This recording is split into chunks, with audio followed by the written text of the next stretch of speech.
24-25 बरस की एक मेक्सिकन लड़की जिसे अंग्रेजी नहीं आती एक दिन अमेरिका के लॉस एंजलिस पहुंचती है हॉलीवुड की हीरोइन बनने। साल 1991। वो लड़की तब मेक्सिको की एक फेमस टीवी एक्ट्रेस होती है, लेकिन हॉलीवुड में से कोई नहीं जानता। एक्टिंग क्लासेस ज्वाइन करती है, ऑडिशन देने की कोशिश करती है। कोशिश इसलिए क्योंकि लैटिन अमेरिका वालों को तब ऑडिशन देने का मौका भी बहुत मुश्किल से मिलता था। केवल और केवल माइग्रेंट वर्कर समझा जाता था। इस लड़की से बार बार कहा गया कि यहाँ लैटिन अमेरिकन के लिए कोई रोल नहीं है, तुम क्या रोल करना चाहती हो, डोमेस्टिक हेल्पर का? तुम मेक्सिको में स्टार हो, वहां वापस क्यों नहीं चली जाती? तुम लैटिन हो, कभी लीड रोल नहीं मिलेगा।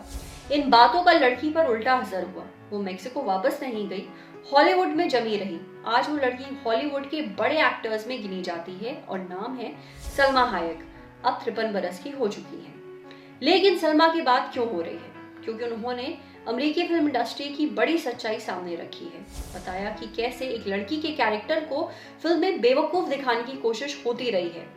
बीते दिनों सलमा ने टोटल फिल्म मैगजीन को एक इंटरव्यू दिया, जिसमें कहा कि बदकिस्मती से मुझे मेरे एक्टिंग करियर में वो मौके कम ही मिले जिनमें मैं उन सारी चीजों का इस्तेमाल कर पाती जिन्हें मैंने एक्टिंग क्लास में सीखा था। मेरा कई ऐसे डायरेक्टर से सामना हुआ है जिन्होंने मुझे कहा कि मैं सुनने में बेवकूफ लगूं और तेजी से बोलूं। ये बात सलमा ने पहले भी एक इंटरव्यू में कही थी 2003 में। क्यों कहा था, ये जानने के लिए थोड़ा पीछे चलते हैं।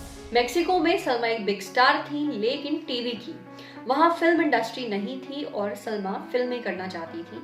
इसी वजह से अमेरिका आना पड़ा। वहां आने के 2 साल तक उन्होंने अंग्रेजी सीखी, बोलने भी लगी, लेकिन एक्सेंट यानी जो लहजा होता है उसमें मैक्सिकन टच उनका बना रहा। इस वजह से फिल्में भी उन्हें कम मिलती, छोटी मोटी 1-2 फिल्में जैसे तैसे मिली।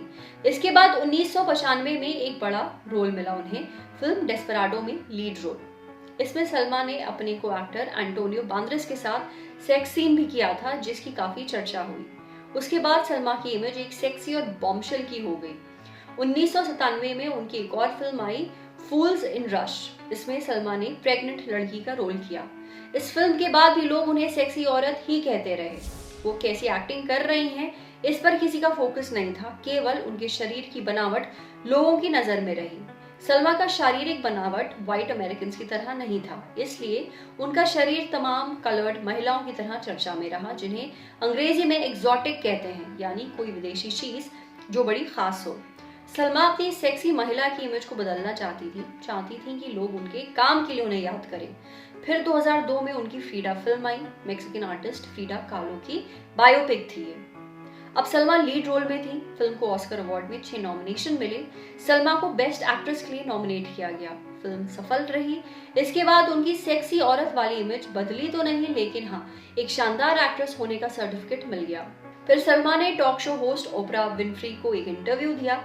उन्होंने बताया कि डायरेक्टर्स उनसे कहते कि वो बेवकूफों जैसा बर्ताव करे।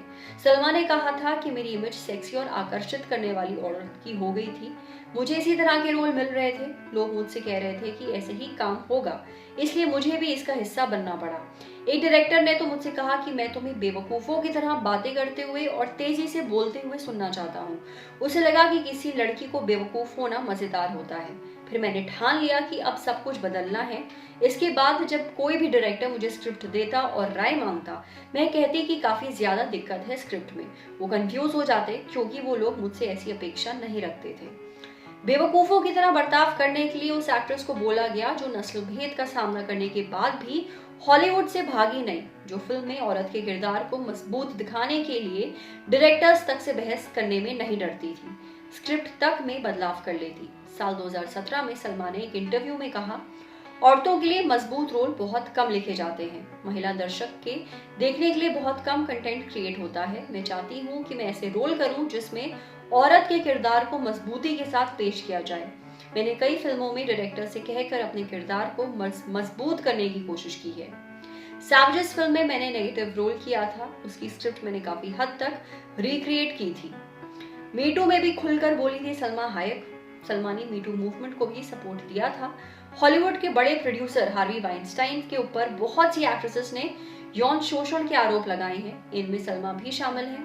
2017 में उन्होंने बताया था कि फ्रीडा फिल्म की शूटिंग के दौरान हार्वी ने उन्हें काफी ज्यादा परेशान किया था। उनके साथ नहाने, मालिश करने, नहाते हुए देखने, सेक्स करने, फिल्म में एक महिला के साथ न्यूड सीन देने का दबाव डाला था। सलमा ने जब इन सबके लिए मना किया तो हार्वी ने उन्हें जान से मारने की धमकी दी थी। इन सारे आरोपों के बाद हार्वी ने सलमा से माफी मांगी, उन्होंने माफी दे भी दी। अब क्या कर रही हैं सलमा हाल फिलहाल? सुपर हीरो बन रही हैं। मार्वल यूनिवर्स की इस साल की एक फिल्म आ रही है, द इटर्नल्स। हॉलीवुड के कई बड़े एक्टर्स इसका हिस्सा हैं, सलमा भी हैं। वो अजाब के रोल में है। वो कहती हैं कि हमेशा से एक सुपर हीरो का रोल वो करना चाहती थी। नमस्कार आदाब, मेरा नाम है सरवत, आप देख रहे हैं ऑर्डिनरी। ये स्टोरी हमारे लिए हमारी साथी लालिमा ने लिखी है। अगर ये वीडियो फेसबुक पे देख रहे हैं तो हमारे फेसबुक पेज को लाइक करिए, यूट्यूब पे देख रहे हैं तो प्लीज हमारे चैनल को सब्सक्राइब करिए, बेल आइकन पर जरूर क्लिक कर दीजिए ताकि जब भी हम कोई नया वीडियो अपलोड करें तो उसका नोटिफिकेशन आप तक सबसे पहले पहुंचे।